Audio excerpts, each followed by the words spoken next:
Have you ever watched a movie sequel first and sorta, I don't want to say regretted it, but regretted it? Not because it was terrible. In fact, it's often the most beloved entry for the overwhelming majority of people. You have movies like Terminator 2, Aliens, Secret of the Ooze, The Dark Knight. And in almost all of these cases, there's one significant difference between the second pass and the originator. Action. Yes, action. And movies tend to have a certain one-upsmanship in this area that leads to bigger fight scenes, characters, and budgets. Video games are often similar. We have examples like Resident Evil 2, which upped the ante big time. Super Metroid defined a genre. Mortal Kombat 2 brought more of everything that people loved. Fatalities, characters, all that. More.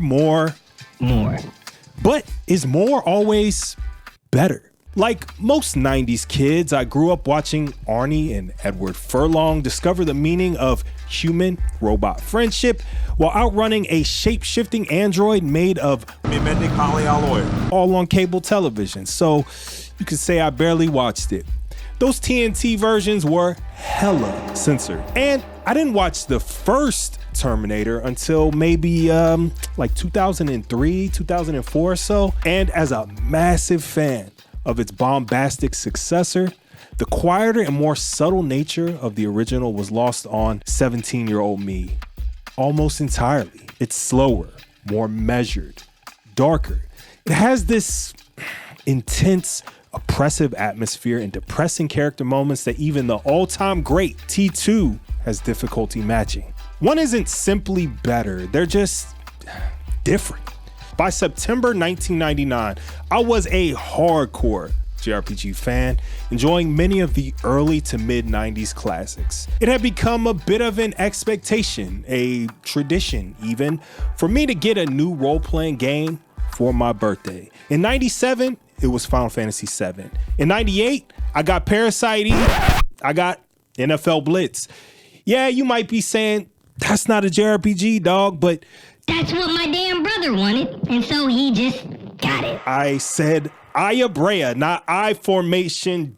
And in 1999, at the ripe old age of 13, I decided to forego my typical present for a few days, opting for the cash money and waiting a few painful hours on a game that had intrigued me since seeing previews pop up in PSM, EGM, and the like.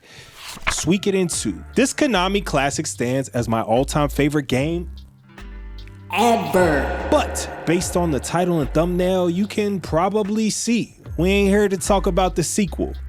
Nah. We're here to talk about the OG Yoshitaka Murayama's very first game as producer, writer, and director, the original Suikoden. Now, I first played Suikoden in like mid-2000. After being absolutely obsessed with his follow-up, I knew I needed to see where it all started and to also see what I got for playing the second game with a perfect save file from the first. And you know what? I didn't love it. The rougher production value, shorter runtime, outdated systems, and it, not being Suikoden 2, seemed to really hamper my enjoyment of it. Flash forward 25 whole years later, and the official remaster of both games is now in our grubby little hands. And I gotta be honest, I feel quite a bit differently about this game today. So let's talk about why. Back in the early 90s, Konami was known mainly for, well, not RPGs. You had games like Castlevania, Metal Gear, Contra.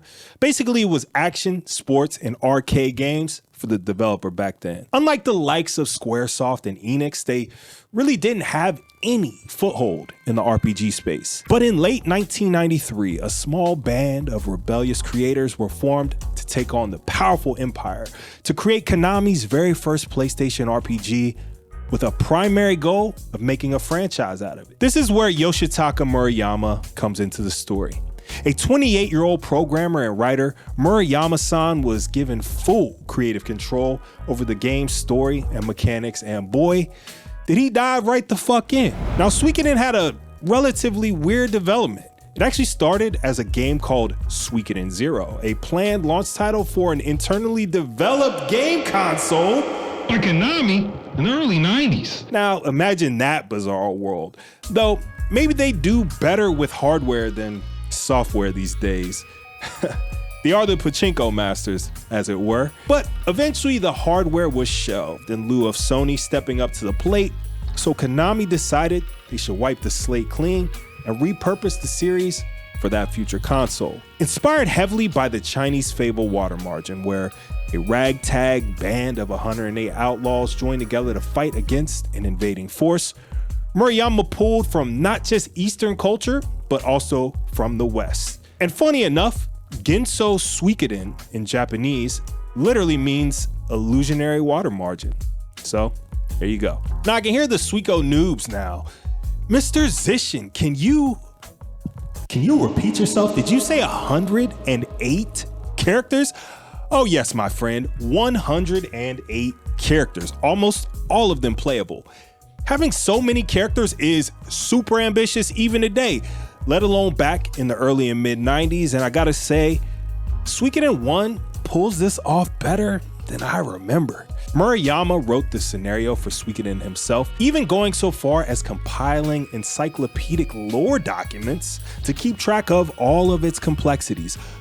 Water Margin was a big influence, sure, but so were stories like Romance of the Three Kingdoms and his own flavor that they eventually went off the beaten path to. Now, one thing I notice as I play a lot of these older JRPGs for the channel, either for the first time or for the first time in decades, is they can feel very basic, childish even, rudimentary, we'll say, but not Suikoden. It has a certain maturity and a certain je ne sais quoi that I just really appreciate now. The project flew under the radar internally at the time, which helped this team do pretty much as they pleased.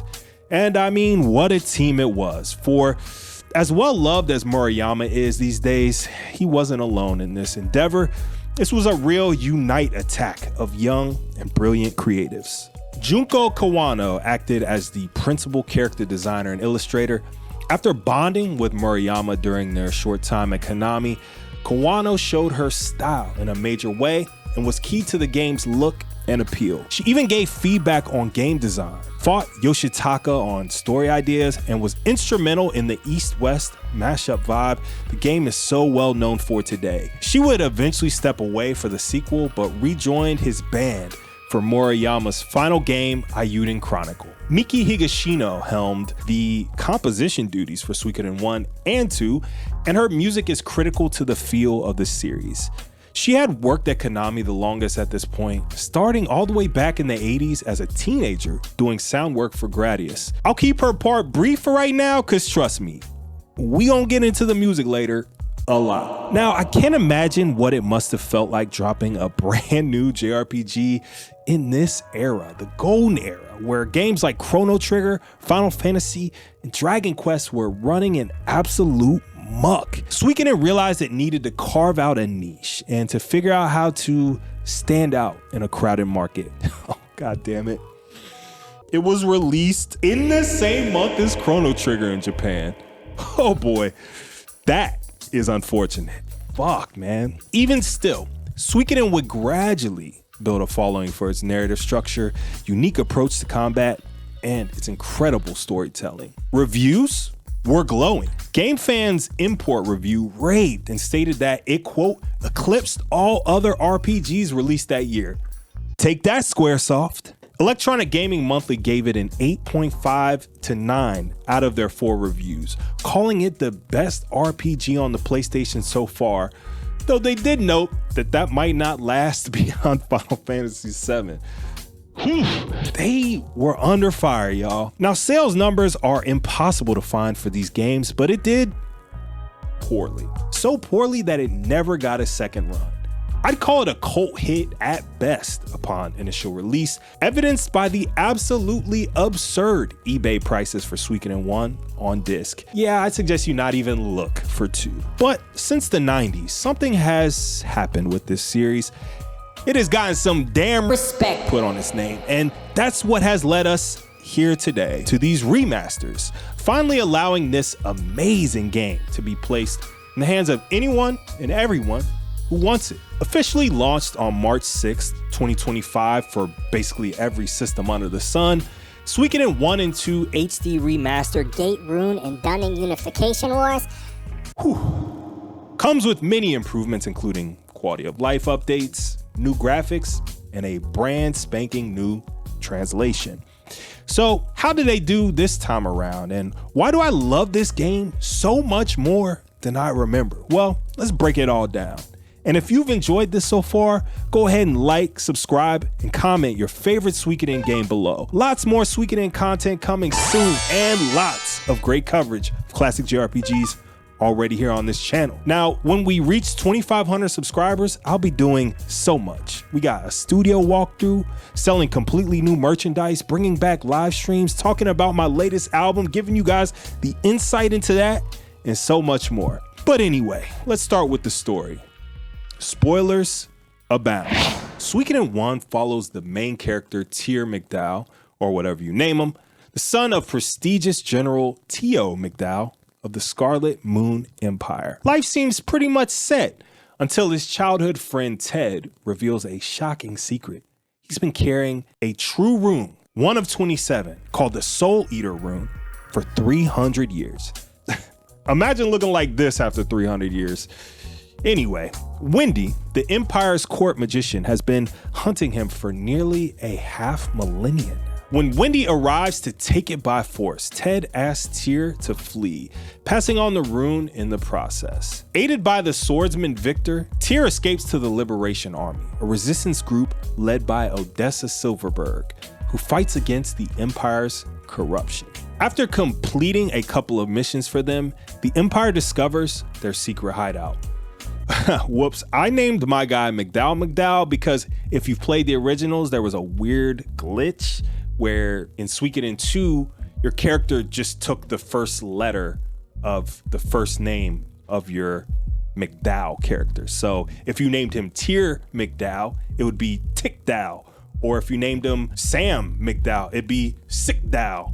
So I forgot that would probably be fixed in this, and it was, so that was stupid of me. But come on, I was worried about my guy ending up with some weird ass name, so sue me. Anyway, in the ensuing chaos, Odessa sacrifices herself to save a wayward child, giving in to her maternal instincts over her military ones, leaving the army leaderless. Tyr and his friends seek out Odessa's brother, Matthew Silverberg, who refuses to lead but tells Tyr that he must be the one to take up this mantle, establishing a new headquarters at the island Castle Torn, which I named Black Castle because A, I'm black and I don't fuck with White Castle like that. Tyr starts recruiting warriors and growing the resistance. The war escalates quickly.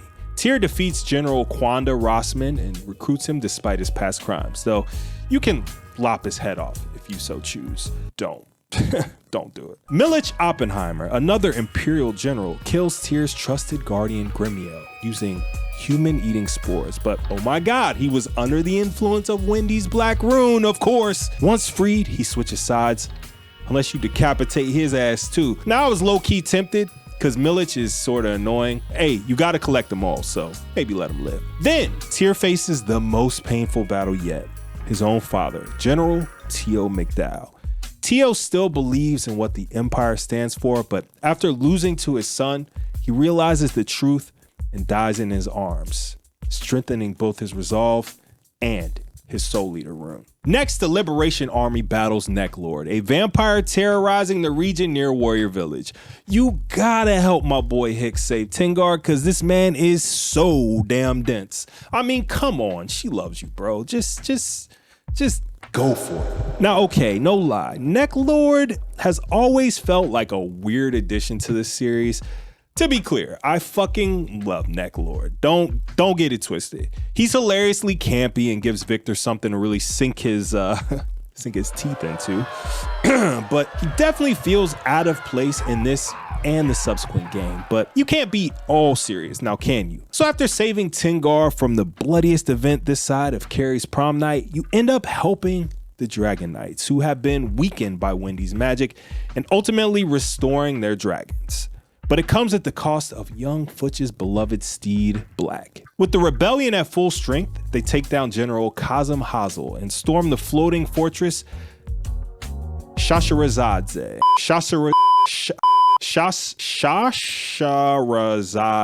That one. Shasharazade. Defeating Sonya Shulin. Oh my God.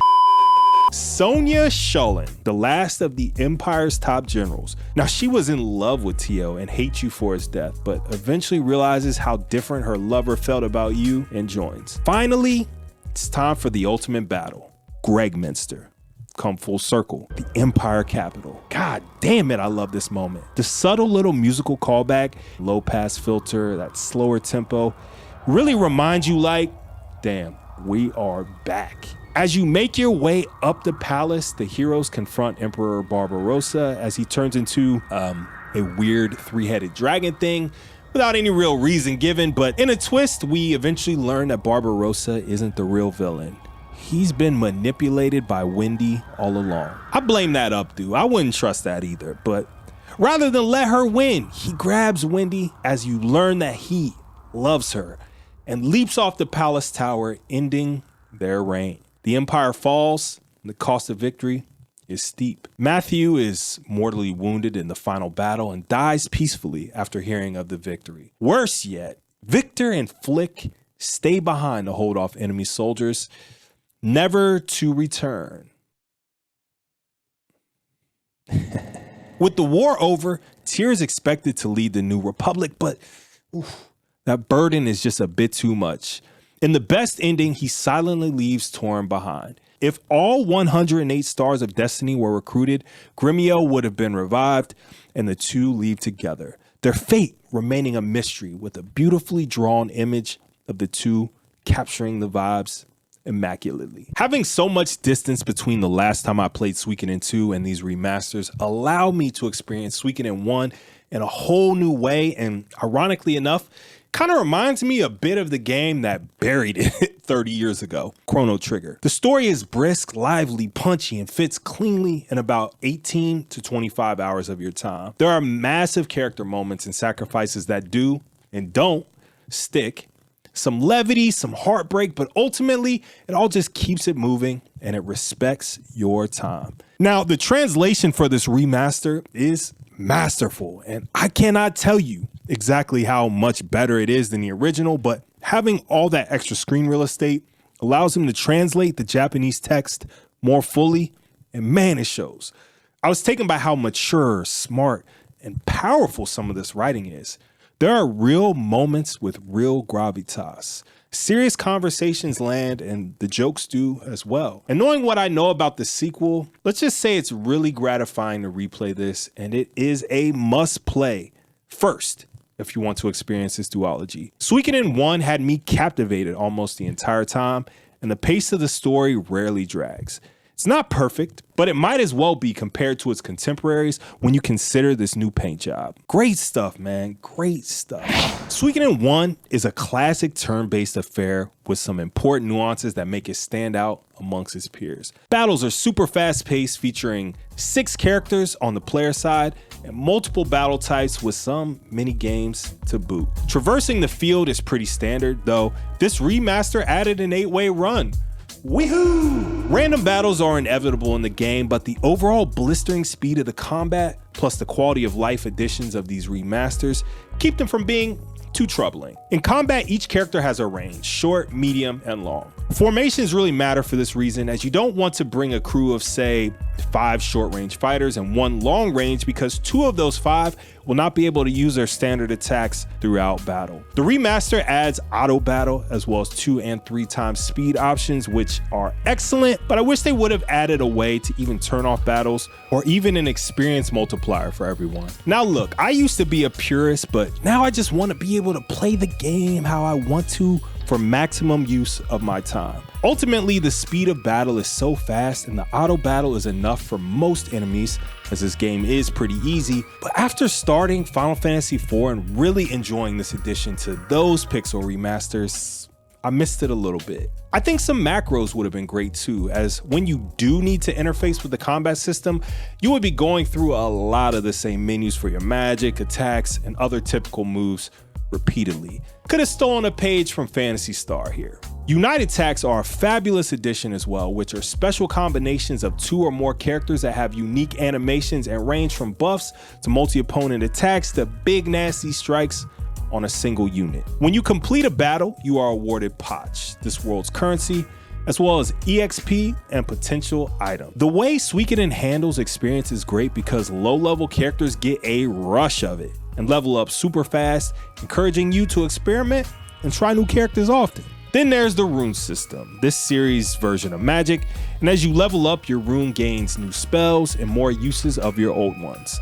The game rocks the typical elemental systems of fire, earth, lightning, and water, but there are a lot of support and varied runes that provide different types of buffs and the like. You can only use 1 rune per character in this though, and some characters have runes that you can't remove at all, giving you a lot less flexibility than some of the later games will. You don't buy new weapons in this game either, which honestly, smart considering how many characters there are, but you will access upgrades at blacksmiths. Certain blacksmiths can only take your weapons to a specific level, with 16 levels total to max out. You can also attach rune pieces that provide elemental attributes and buffs to your weapons. Every character can equip some type of armor and 2 accessories. You'll have 10 slots for items for each character, but those slots are taken up by your equipment as well. And this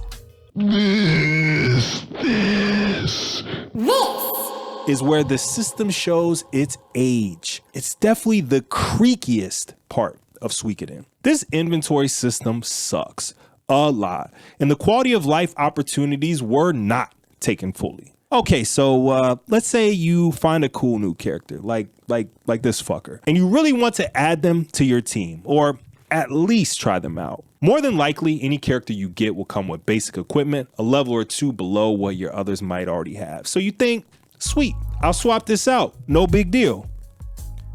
Nah, bruh, nah. It is a big deal.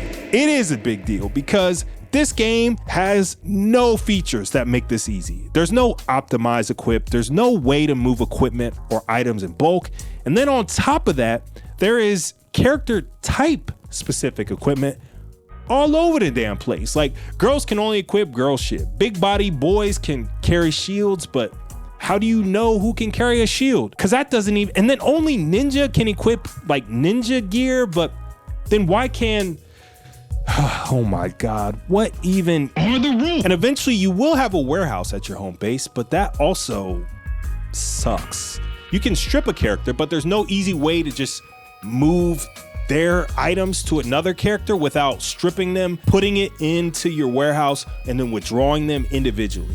You can't sort by anything. You can't sell from the warehouse or even access the warehouse from your stores that are in the castle. It's a fucking mess, man. And it definitely makes this game feel old. There were times I would literally just go buy new gear for characters if I had the money, because it was easier to do than to interface with all these systems.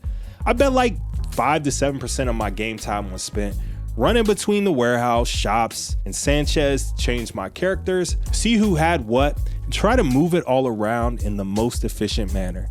It's a nightmare, and I hate that they didn't do more. They also added an autosave feature, hooray! But only when you enter a room with a save point. Hooray? Like, what the fuck is the point of that? The only time it did anything of value for me was when I was about to fight the Crystal Core and the save point is on the other side of the boss. I didn't die to it, but I would have been Gucci if I did. Now, I did die to this bastard though. Imagine having no save or rest point after one of the longest dungeons in the game against one of the only difficult bosses in the game. 1996. What a different time. I know I just ripped into the inventory, but it does really suck ass, and you should be warned of it. But it is a relatively small, though nagging niggle in an otherwise really fun, fast-paced game. Beyond regular combat are the war battles. You essentially play a rock, paper, scissors game with some bells and whistles, taking out thousands of enemies in the process. Charge beats bow, bow beats magic, and magic beats charge. You can use character abilities in these battles to either find out enemy turns, power up your attacks, or provide various other buffs. These battles are fine, they're pretty fun, but are more just a diversion and a change of pace. And before you get characters who can help you see enemy attacks, it's literally a game of chance. The later battles are super easy for this reason, but the early ones can be a complete game of luck. Now, the third primary combat style is the one-on-one battles. These are pretty similar to war battles and are really dramatic and cool. It's a bit of the same rock, paper, scissors game. These fights at least, though, have dialogue bits that clue you in on what the enemy will do next. For instance, when Tio says to prepare for his strongest attack, yeah, you should probably defend. Because defense beats desperate attack beats defend, and desperate attack beats regular attack. Now, one of the coolest parts of all Suikoden games is and always will be the castle. As you get towards those 108 stars of destiny, they will come back to your base. These characters range from warriors to mages to shopkeepers to chefs. And as you get more of them, the size of your castle grows, showing your progress from a ragtag crew to a proper war outfit. Finding shopkeepers, innkeepers, and blacksmiths really make things more manageable. And Vicky is a must as soon as possible. Find that blinking mirror too. There are a few mini games, but nothing too special. You got like dice rolling, coin finding, a lot of gambling games, and you will need to play these if you want quick money. Though, as most of them are really just the gambling. The bathhouse though, all in all, there's a lot to see and do in Suikoden. For such a short runtime, there's no shortage of unique gameplay angles and change-ups that keep you guessing and keep things fresh. Now, Suikoden's original graphics were rough, to say the least. By the time I played it in 2000, a lot had changed.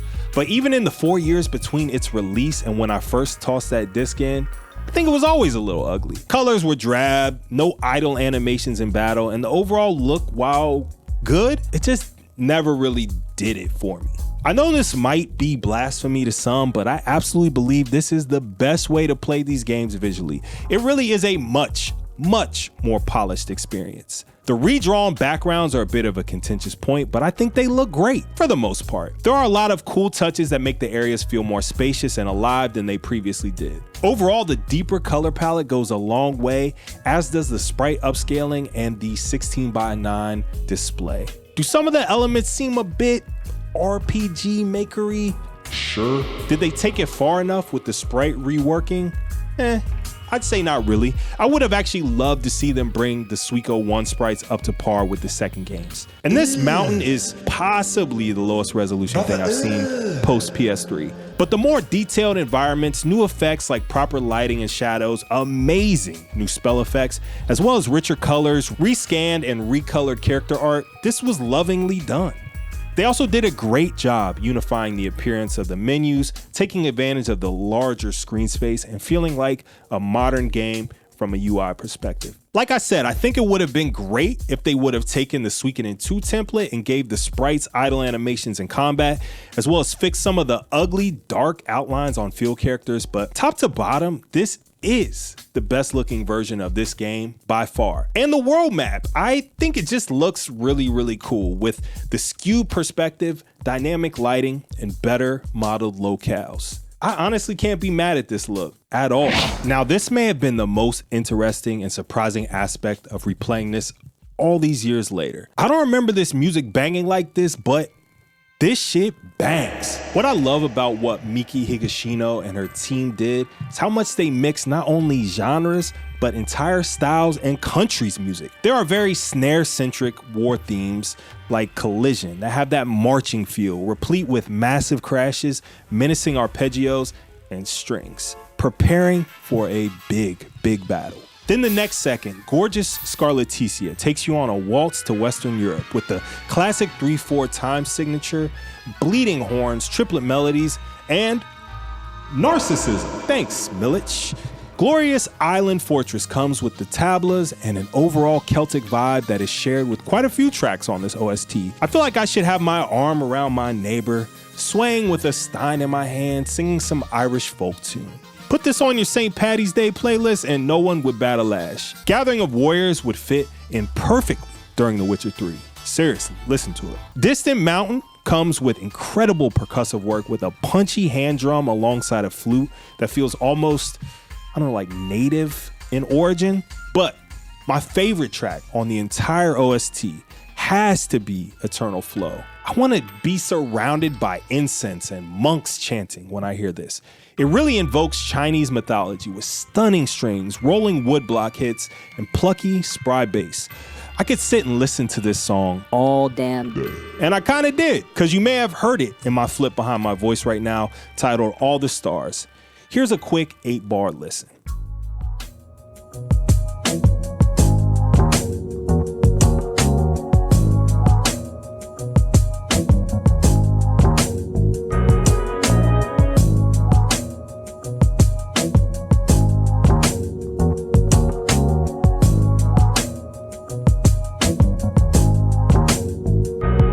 Now, if you enjoy this track, comment 108 down below and I'll release all of the stars to streaming very soon. It will also make my latest album, which I'm working tirelessly to complete, if it gets enough love. Not to mention, the OST is beautifully remastered with the absolute highest quality version of these songs right here. The original Suikoden had Red Book audio on disc, so it's not some massive increase, but you will notice the higher quality output. This remaster also comes with a fantastic music player, so you don't have to run to YouTube to hear your favorites anymore. Alongside a stellar restoration of the game's soundtrack is a reworking of all sound effects, as well as additional ambient elements. Most of the sound effects sound great, but I did notice that a few spellcasts were especially tinny and had this resonance to them.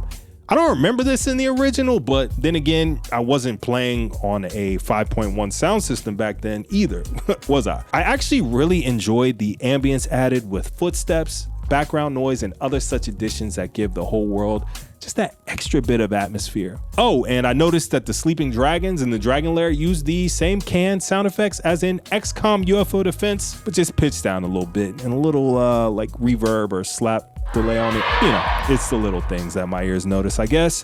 All sound effects were upsampled and the pristine fidelity is truly appreciated. I do think some of the low end was lost in translation or maybe turned down. Again, the particularly tinny sound effects of spells I noted, but that could also just be the byproduct of my aging brain remembering things a little better than they were. Yes, the channel that puts out a series called Nostalgia can in fact be nostalgic. I know. Crazy. All right, y'all. So I used to think Suikoden 2 was my favorite of the original duology with a bullet, like a bullet from Clive. I mean, how could it not be? It is my favorite game of all time, as it were. But that little pesky thing called time has a funny way of re-engaging with our memories, revising our opinions, giving us a whole new perspective. Now, back in 2000, I thought that Suikoden was just the appetizer to the main course that is now one of the most beloved JRPGs ever created. I was giving this series its flowers since the beginning, roughly, and even I didn't see just how good the original Suikoden was, and still is. After letting this 1996 release step out of Ryo, Joey, and Nanami's long shadow, I have found a brand new appreciation for this game. I mean, it birthed the fast-paced six-person combat the series is adored for. It gave us the 108 characters to really care about. It gave us a mostly grounded story of war and intrigue, espionage. It gave us beautiful music, and it gave us the chance to enjoy the vision of an eventual essential figure in the industry in Murayama. This remaster, it feels important to me. It feels so done with care. It feels like the best way to play this game for my money. And also yours, because don't pay them damn scalper prices, all right? Are there charms of the old version that you might miss? I mean, sure. Should they have gone a little further with the things they did to modernize the game, both in look and quality of life? Yeah. Could they have updated the motherfucking inventory and equipment systems? Absolutely. But this 20-hour JRPG sowed a vital seed, one that I didn't even get to appreciate until I was already sitting in the shade of the tree that it gave way to. Suikoden I is a magical game, and now that the whole world can play it without having to fight over the couple dozen copies that are left on this planet, we all should. Rest in peace, Yoshitaka Moriyama.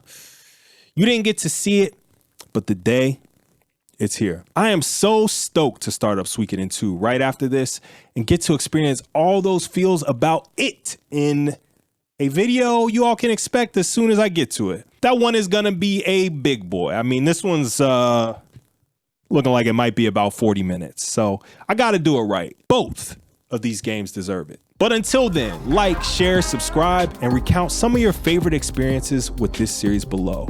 Remember, new videos drop every 10th at 10 right here on The Gamersician. So until next time, peace.